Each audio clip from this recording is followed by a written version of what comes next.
Martine a perdu son chien, lu par Anne.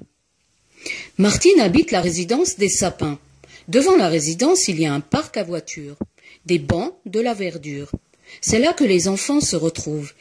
Ils roulent à vélo sur le macadam, ils font du patin à roulettes ou jouent à la marelle. Martine et Jean occupent le 3e étage de l'immeuble, Christophe le 4e. Dans le hall, ils rencontrent le facteur. Il distribue le courrier dans les boîtes aux lettres. « Allons nous amuser dehors, propose Christophe. On jouera aux Indiens. »« Oui, mais je dois prévenir maman. Je n'arrive pas à la hauteur du parlophone. Tu veux bien m'aider ?»« Maman est d'accord. Martine peut emmener Patapouf à condition de le tenir en laisse. »« Je suis Bison l'intrépide. »« Moi, œil de lynx, ajoute Martine. »« Christophe, tu seras le cow-boy plus rapide que l'éclair. » Tout le monde est très excité. Qu'entend-on tout à coup? Ce sont les chats du voisinage qui se bagarrent. Patapouf ne supporte pas de les entendre. N'écoutant que son instinct, il se lance à leur trousse. « Ici, Patapouf, ici !» crie Martine. Enfants, chiens, chats, tout le monde se poursuit. Les chats, effrayés, font des bonds immenses. « Reviens tout de suite, Patapouf !» Mais Patapouf fait la sourde oreille, et la course continue. Après avoir traversé un terrain vague, le petit groupe arrive sur un chantier. Des ouvriers y construisent un immeuble. « Attention les enfants, ne restez pas ici, c'est dangereux !» Sur le chantier, une pelleteuse, un camion, les terrassiers sont au travail. Le temps d'éviter un bulldozer et pchit, plus de chats, plus de Patapouf. Pauvre Patapouf, il va sûrement s'égarer. Un ouvrier emploie un marteau-piqueur. Quel vacarme! Il arrête sa machine. « Avez-vous vu où est allé mon petit chien ?» L'homme se retourne, lève le bras. Il est parti de ce côté-là avec les 2 petits chats. Et de ce côté-là, c'est la ville, c'est-à-dire les avenues, les boulevards, les piétons, les autos, les bus, les carrefours, les signaux. Comment retrouver Patapouf dans cette cohue? Mieux vaudrait chercher une aiguille dans une botte de foin. Mais on ne peut pas l'abandonner. Le signal est rouge, il ne faut pas traverser la chaussée. Le bonhomme vert s'allume. Les piétons peuvent passer. Martine, Jean et Christophe franchissent le carrefour dans le passage protégé. Justement, il y a eu un accident. Je vais demander à cet agent si Patapouf... Mais non, tu vois qu'il est occupé. Ne perdons pas notre temps, pourvu que Patapouf ne se soit pas fait écraser. Allons voir la place du marché. Je suis sûr qu'il est là, dit Jean. Sur la place, les marchands de volailles ont installé leurs cageots remplis d'oies, de canards, de poules et de poussins. On y trouve aussi d'autres animaux, des chèvres, des chiens, des chats. « Vous voulez acheter un petit chat ?» demande une fillette assise sur une caisse. « Non, répond Martine, nous avons perdu notre chien. Il s'appelle Patapouf. »« Nous ne l'avons pas aperçu par ici, répond un marchand.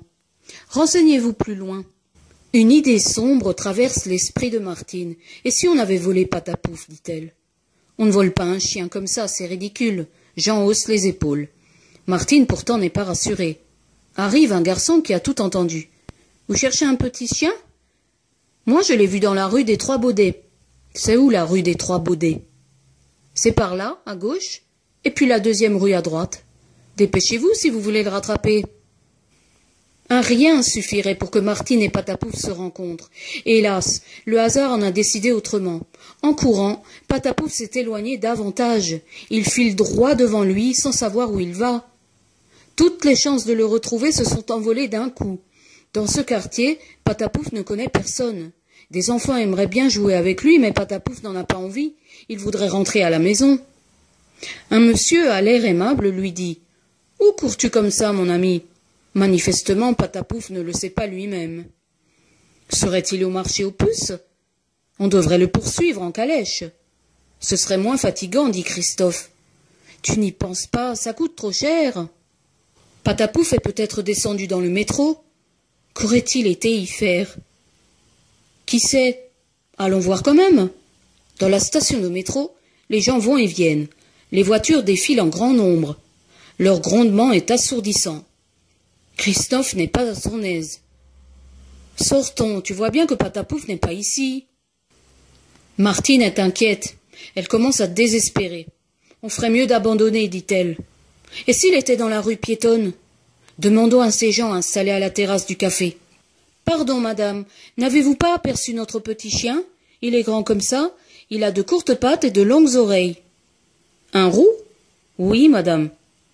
Je crois que je l'ai vu près de la fontaine. Il était occupé à boire. Mais ça fait un bout de temps. Hélas, à la fontaine, point de patapouf. Il faut renoncer à le poursuivre.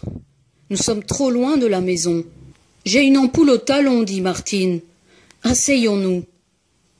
Tout est calme. Des musiciens jouent de la guitare. Un artiste dessine à la craie sur le sol. L'eau clapote dans le bassin. Les Indiens ôtent leurs chaussures, ils sont épuisés. Comment allons-nous rentrer à la maison? Si nous téléphonons à papa, il viendra nous chercher. Tu sais bien que la voiture est en réparation. Prenons l'autobus. Il me reste un peu de monnaie.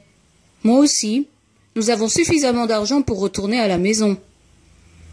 L'arrêt du bus est à 200 mètres. Justement, le numéro 6 arrive. Nous avons de la chance. Martine, Jean et Christophe descendent à la résidence. Quel soulagement! Papa était très inquiet. Que vous est-il arrivé? dit-il. Nous étions occupés à jouer quand Patapouf s'est sauvé. Nous l'avons poursuivi jusqu'en ville, et puis nous l'avons perdu. Nous le retrouverons, dit papa, tu verras. Tu marches pieds nus maintenant? Je n'en pouvais plus, mes chaussures me font mal. Tu as perdu ton chien? Comment est-ce arrivé? Tu aurais dû le tenir en laisse. Ne pleure pas, Martine, dit un garçon à bicyclette. Avec mon vélo, je le rattraperai sûrement. Qu'est-ce que tu paries? Laisse-la donc tranquille, tu vois bien qu'elle a du chagrin.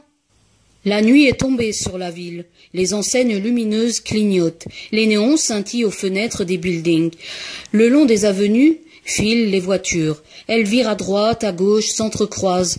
Les feux rouges et verts font des clins d'œil. Martine a bien de la peine. Elle songe à Patapouf égaré. Passera-t-il la nuit dehors? Quelqu'un lui donnera-t-il à manger? Mais voilà qu'on sonne à la porte. C'est l'agent du quartier en tenue de sport. Il tient Patapouf dans ses bras. Je m'entraînais après mon service du côté de l'esplanade. J'y ai croisé Patapouf. Il semblait tout perdu. Je l'ai conduit chez nous, où il a bu et mangé. À l'avenir, mettez-lui un collier avec votre adresse. Oh, merci, dit Martine, enfin rassurée. Patapouf ne se sent plus de joie. Martine lui fait la fête.